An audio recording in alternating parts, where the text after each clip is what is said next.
తిని నడుపుతున్న తల్లిని చూడాలనుందండి అని నీకు మనసు పడితే రా విజయవాడ ఇంద్రకీలాద్రి మీదకి కదిగో అక్కడుంది కనకదుర్గ. ఆవిడే కలరాత్రి ఆవిడ కదుపుతోంది.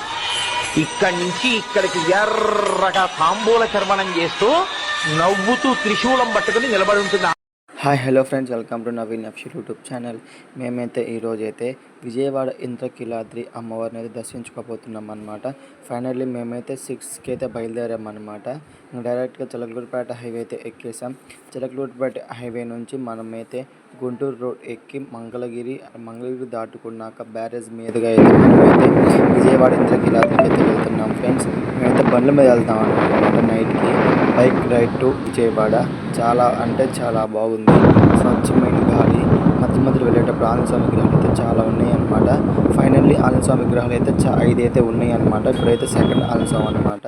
థర్డ్ ఆంజనేయ స్వామి కూడా వచ్చేసాడు కొద్ది ముందులో. అంటే 10 కిలోమీటర్స్ ఆర్ 30 కిలోమీటర్స్ గ్యాప్లో హైవే మీద ఆంజనేయ స్వాములు అలా ఉంటే మంచిదని ప్రతి ఒక్కళ్ళు ఊరోళ్ళందరూ ప్రతి ఒక్కళ్ళు అలా కట్టుకుంటారు. యాక్సిడెంట్స్ అలా జరగకుండా ఆంజనేయ స్వాముల ఆశీస్సులు ఎప్పుడు అందరికీ ఉండాలని.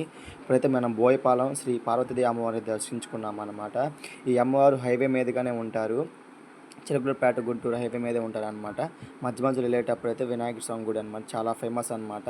గుంటూరు రోడ్ ఎక్కి మంగళగిరి మధ్యలో అయితే టెంపుల్స్ ఉంటాయి. మధ్య మధ్యలో దశావతారం టెంపుల్ అయితే చాలా ఫేమస్ అనమాట. నంబూరు దగ్గరలో ఉండిద్ది అనమాట. అంటే గుంటూరు నుండి మంగళగిరి ఎక్కేలోపు మేమైతే టోల్ గేట్ దగ్గరికి వచ్చేసామన్నమాట. అంటే నైట్ కదా, ఖచ్చితంగా మేము టోల్ గేట్ దగ్గరికి వచ్చేలోపు 7:30 8:15 అలా అయిందనమాట. చాలా అంటే చాలా రద్దీగా కూడా ఉన్నారు. ఎందుకంటే మేము వెళ్ళింది హాలిడేస్లో కదా, చాలా రద్దీగా ఉన్నారు.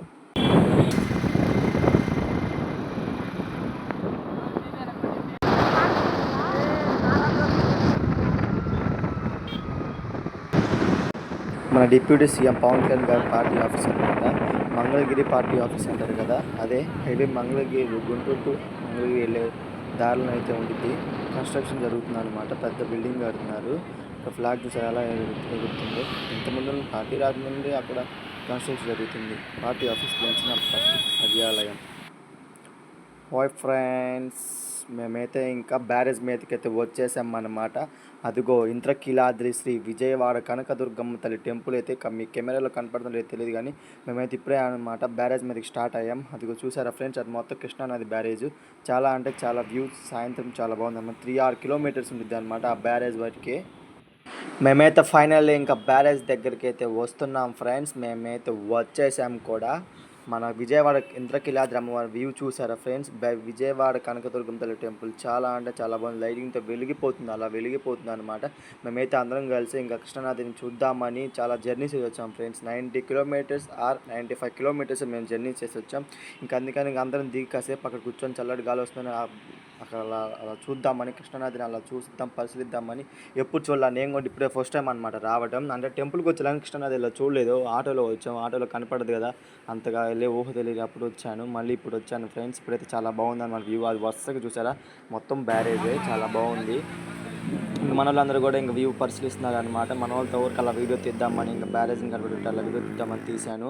ఇంకైతే మేము చిన్నగా అయితే వెళ్తున్నాము. ఇంకా మేము స్నానాలు చేసి మళ్ళీ భిక్ష చేయాలి కదా, ఇంకా అందుకే స్నానాలు గదులు వెతుక్కుంటూ వెళ్తాం అన్నమాట. మాకైతే గదులు ఉన్నాయి, కాకపోతే మేమైతే కృష్ణానదిలో చేద్దామని మా ఆశ అనమాట, మా ఫ్రెండ్స్ అందరి ఆశ. ఇంకా అందుకని మేము చిన్నగా దారి చూసుకుంటూ వెళ్తున్నాము. కృష్ణానదికి ఎక్కడ దిగి స్నానం చేపిస్తారో అక్కడికైతే మేము వెళ్తున్నాము అనమాట. టెంపుల్స్ మధ్యలో టెంపుల్స్ ఉన్నాయి అనమాట. మన విజయవాడ కనకదుర్గం తల్లి దగ్గరికి కింద బ్యారేజ్ పక్కకి అయితే మేమైతే వచ్చేసాము. బ్యారేజ్ దగ్గర కొద్ది ముందరికి వస్తున్న టెంపుల్ అనమాట. అక్కడ ఒడ్డున అప్పుడప్పుడు మనకైతే ఆ అమ్మవారి కృష్ణానది అమ్మవారి కృష్ణవేణి తల్లికి అయితే హారతులు కూడా ఇస్తారనమాట.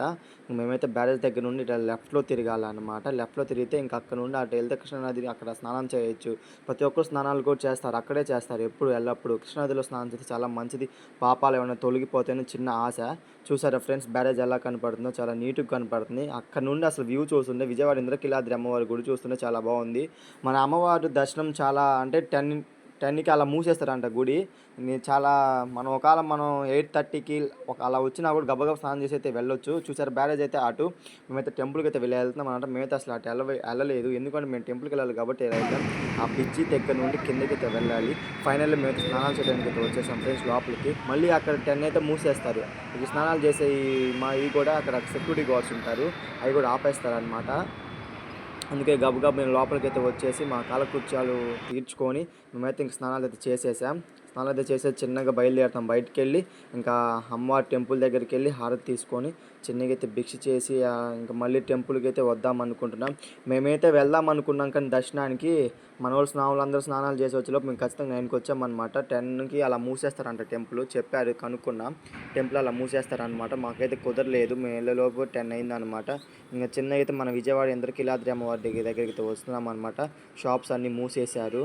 ఇంకైతే మేము చిన్నగా అయితే వచ్చేసాం. ఇంకా హారతి తీసుకోవాలి కదా, హారతి తీసుకొని ఇంకా భిక్ష చేయడానికి అయితే వెళ్ళాలి. మేము అందరం అయితే ఇంకా చిన్నగా హారతి అయితే తీసుకున్నాం. హారతి తీసుకొని ఇంకా మళ్ళీ కిలోమీటర్ వెళ్ళి మళ్ళీ భిక్ష చేసుకొని వచ్చాం ఫ్రెండ్స్. భిక్ష చేసుకోవాలి కదా, మళ్ళీ భిక్ష చేసుకొని మళ్ళీ మేము టెంపుల్ దగ్గరికి వచ్చేసాం. టెంపుల్ దగ్గర కూడా చాలా రద్దీగా ఉందన్నమాట. నిద్రలు చేసేవాళ్ళు కూడా ఉన్నారు, కాకపోతే ఎక్కువ బైక్స్ వేసుకొని రాలేదు. మార్నింగ్ చూస్తే అసలు మాకు మైండ్ పోయిందనమాట. మార్నింగ్ 4 to నైట్ 10కి అనమాట. మార్నింగ్ 4కే గుడి తలుపులు తెరుస్తారనమాట. 4 నుంచే దర్శనానికి వెళ్తారు. 3 o'clock అలా తెరిచి ఇప్పుడు నేను చూపించబోయేది అది ఆ పెద్ద బిల్డింగ్ అయితే మాత్రం మండపం అనమాట. ఇంకా పైన పెళ్ళిళ్ళు ఎవరైనా మొక్కులు ఉంటే ఆ విజయవాడ కనకదుర్గం తల్లి మొక్కులు ఉంటాయి కదా, ఇంకా అక్కడ మొక్కులు ఉన్న వాళ్ళు కూడా అక్కడ పైన పెళ్ళిళ్ళు చేసుకున్నారు అనమాట. అదే పెళ్లి మండపం అంటారు. పెళ్లి మండపాలు ఆల్ రౌండ్ అనమాట. ఇంకా అక్కడైతే పైన నిద్రలు చేయొచ్చు. ఫస్ట్ ఫ్లోర్ నుండి 5th ఫ్లోర్ దాకా, 5th ఫ్లోర్ నుండి 2nd ఫ్లోర్ అయితే చేస్తారు. ఇంకా పైన మన విజయవాడ ఇంద్రకీలాద్రి అమ్మవారి టెంపుల్ అనమాట. ఇంకా మార్నింగ్ అయితే అయిందనమాట. మేమైతే ఇంక చెప్పా కదా, మేమైతే 5th ఫ్లోర్లో అయితే ఉంటున్నామని. 5th ఫ్లోర్లో నేను పైకి వచ్చి మన వాళ్ళందరూ ఇంకెప్పుడు లెగ్సారు. ఇంకా మీకు వ్యూ చూపిద్దామని బయటకు వచ్చేది అనమాట. చాలా అంటే చాలా ప్రశాంతంగా ఉంది. మెట్ల మార్గం అనమాట.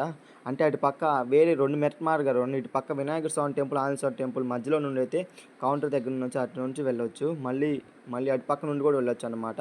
అటైతే కన్స్ట్రక్షన్ జరుగుతుంది కాబట్టి మనల్ని ఇటు నుండే పంపిస్తున్నారు ఫ్రెండ్స్. నేనైతే పైకి అయితే వచ్చేసాను. మన పైకి సెల్ ఎలవలేవు, ఎందుకంటే నేను నిద్ర చేసే మనపా నుండి పొద్దున్నే 4 o'clock అలా పైకి లేసి అలా తీసుకెళ్ళాను అనమాట.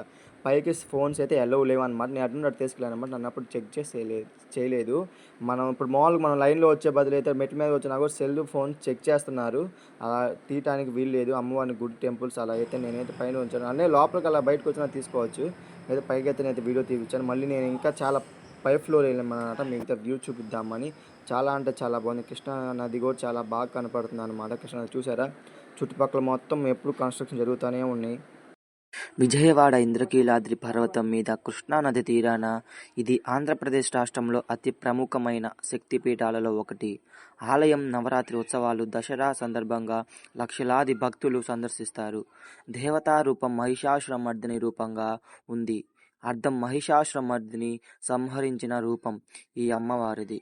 ఇంద్రకీలుడు అనే తపస్సు చేసిన ఋషి కోరిక మేరకు అమ్మవారు ఇక్కడి స్థిరపడినట్టు పురాణాలలో ఉంటుంది. మహిషాసురుడిని సంహరించి ఈ పర్వతంపై నివాసం చేసిందని విశ్వాసం.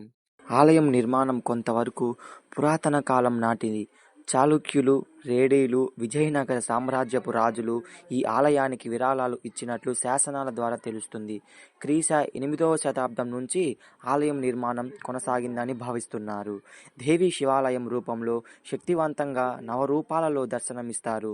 ఆమె మహిషాసురమర్దినిగా అభివర్ణించబడుతుంది. ఈ విగ్రహం స్వయంభువని, స్వయంగా పుట్టినది భక్తుల విశ్వాసం. దసరా ఉత్సవాలు, నవరాత్రులు ఈ పండుగ సమయంలో చాలామంది లక్షలాది భక్తులు ఈ ఆలయాన్ని వచ్చి సందర్శిస్తారు. ఇంద్రకీలాద్రి పర్వతం నుంచి విజయవాడ నగరం, కృష్ణానది అందమైన దృశ్యం కనిపిస్తుంది. విజయవాడ దుర్గమ్మ ఆలయం శక్తి ఆరాధనకు కేంద్రంగా నిలిచిన పవిత్ర క్షేత్రం. ఇది కేవలం ఆధ్యాత్మికతకు కాదు, ఆంధ్రప్రదేశ్ సంస్కృతి సంప్రదాయానికి ప్రతీకగా నిలుస్తుంది.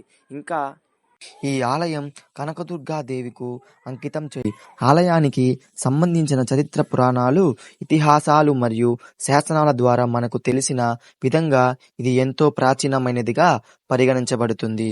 పూర్వకాలంలో ఇంద్రకీలుడు అనే ముని శక్తిమాతను ఆరాధిస్తూ తపస్సు చేశాడు. దుర్గాదేవి అతని ప్రార్థనకు సంతుష్టి చెందింది. ఈ పర్వతంపై కొలువుదీరినట్లుగా స్కంద పురాణంలో చెప్పబడింది. ఈ సమయంలో మహిషాసురుడు అనే రాక్షసుడు భూలోకానికి మరియు దేవతలను బాధించసాగాడు. దుర్గాదేవి అతన్ని సంహరించి ఇక్కడ శాంతించిందని ఒక నమ్మకం. అందువల్ల అమ్మవారు ఇక్కడ మహిషాసుర మర్దినిగా కొలువై ఉన్నారు. ఆంధ్రప్రదేశ్ రాష్ట్రంలోనే రెండో పెద్ద దేవాలయం. హిందూ పురాణాలలో అమ్మవారి గురించి ప్రస్తావన ఉంది. ఆలయంలో అమ్మవారి విగ్రహం సుమారు 4 అడుగుల ఎత్తు ఉంటుంది. మిరిమిట్లు గొలిపే ఆభరణాలు పూలతో అలంకరించబడిన ఉంటుంది. మూర్తికి 8 చేతులు ఉన్నాయి. ఒక్కో చేతితో ఒక్కో ఆయుధం ఉంటుంది. త్రిశూలం మహిషాసురుని గుండెలో పొడుస్తున్నట్టు భంగిమలో ఉంటుంది. పురాణాల ప్రకారం విజయవాడ కనకదుర్గమ్మ ఆలయాన్ని అర్జునుడు నిర్మించినట్లు తెలుస్తుంది. పాండవుల్లోని అర్జునుడు ఇంద్రకీలాద్రి దగ్గర తపస్సు చేసి పరమేశ్వరి నుంచి పశుపతి అస్త్రాన్ని పొందుతాడు. తాను చేసే యుద్ధంలో విజయం దక్కాలని పరమేశ్వరుడిని కోరతాడు. అందుకే ఈ ఊరికి విజయవాడగా పేరొచ్చింది. దక్షిణ భారతదేశంలో ప్రముఖ ఆలయంలో ఒకటైన దుర్గా మల్లేశ్వర దేవాలయాన్ని 8వ శతాబ్దంలో నిర్మించినట్లు కొన్ని ఆధారాలున్నాయి. అయితే ఈ ఆలయ నిర్మాణానికి సంబంధించిన మరికొన్ని కథలు కూడా ప్రాచుర్యంలో ఉన్నాయి. పూర్వకాలంలో విష్ణుకుండిన రాజు మాధవవర్మ అనే రాజు బెజవాడ నగరాన్ని పాలించే ఆయనకు చాలా కాలం తర్వాత ఆ రాజు దంపతులకు పుత్రుడు జన్మిస్తాడు. తను కూడా తన తండ్రిలాగా నీతి నిజాయితీ ధర్మంగా ఉండటంతో అందరూ తనను ఇష్టపడేవారు. అయితే ఓ రోజు రాజకుమారుడు పెంకి గుర్రంతో కూడిన రథంతో బయలుదేరాడు. అయితే దాన్ని అదుపు చేయడం అంత సులభం కాదు. అది చాలా పొగరబోతు. దీంతో రాజభటుడు వీధిలో హెచ్చరికలు చేస్తూ పరుగులు తీశారు. అయితే ఇప్పుడు అక్కడున్న బాలుడు ఆటల్లో మునిగిపోవడంతో తనకు వారి మాటలు వినిపించలేదు. మరోవైపు ఇష్టారాజ్యంగా వెళ్తున్న గుర్రపు రథాన్ని అదుపు చేయడానికి రాకుమారుడు ఎంత ప్రయత్నించినా తన వల్ల కావడం లేదు. ఆ సమయంలో బాలుడు రథం చక్రం కింద పడి ప్రాణాలు కోల్పోయాడు. ఆ బాలుడు తల్లి తన భుజాలపై తనను మోసుకొచ్చి రాజులు భోగభాగ్యాలు అనుభవించవచ్చని, ఇక మనుషులు ప్రాణాలు తీయకూడదని తనను న్యాయం చేయాలని రోధించి, అప్పుడు మాధవర్మ ఈ నేరానికి తగిన శిక్ష ఏంటో చెప్పాలని న్యాయాధికారులు కోరతాడు. వారంతా చాలాసేపు చర్చించి మరణశిక్ష విధించాలని చెబుతారు. న్యాయం ఎవరికైనా సరిగ్గా ఉండాలి అంటూ మరణశిక్ష విధిస్తారు. ఇంకో కథనం ప్రకారం ఈశ్వరుడు ఇక్కడ మల్ల యుద్ధం చేశాడు. అందుకే మల్లికార్జునుడిగా పిలువబడుతున్నారు. జగద్గురు ఆది శంకరాచార్యులు జ్యోతిర్లింగం అదృశ్యం అవ్వటాన్ని గమనించి అమ్మవారి ఆలయం ఉత్తర భాగాన మల్లికార్జున విగ్రహాన్ని పునఃప్రతిష్ఠించారు. దక్షిణ భాగంలో ఉండే అమ్మవారికి దసరా నవరాత్రుల్లో వేల ప్రత్యేక పూజలు నిర్వహిస్తారు.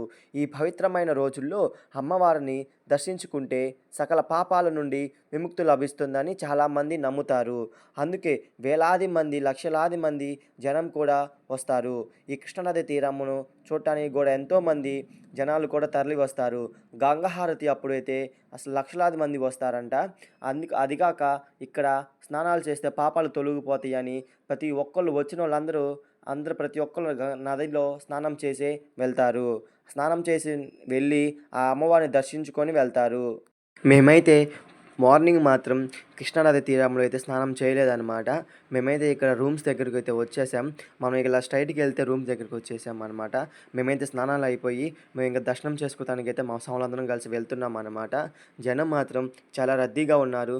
చెప్పాను కదా, కార్లు బైక్స్ అలానే మొత్తం ట్రాఫిక్ అయిపోయింది అనమాట. ఇక్కడైతే పార్కింగ్ చేసుకున్నారు. వచ్చేటప్పుడు ట్రాఫిక్ కూడా చాలా ఫుల్గా ఉంది. ఇక్కడ ఏదో పురాతన గుడి ఏదో గదుల్లాగున్నాయి, అందుకే వీడియో తీశాను. మేమైతే ఇంకా దర్శనానికి అయితే వెళ్తున్నాం అన్నమాట. తలనీలాలు అర్పించుకొని జలం చాలామంది మొక్కులు తీర్చుకుంటున్నారు. మార్నింగ్ కూడా చాలా బాగుందన్నమాట.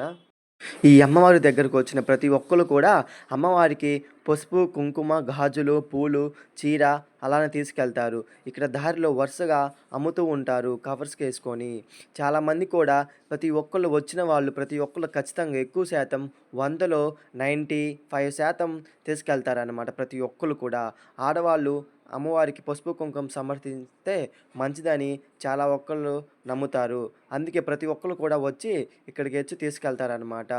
మేమైతే ఇక్కడ మధ్యలో గుడి అయితే ఉందన్నమాట. అక్కడికైతే వెళ్ళి దర్శించుకొని మా వాళ్ళందరూ ఇక్కడ మళ్ళీ హారతి తీసుకోవాలి కదా, హారతి తీసుకొని అయితే మేము చిన్నగా అయితే ఇంకా కొండపైకి వెళ్ళి ఆ అమ్మవారిని దర్శించుకోవాలి.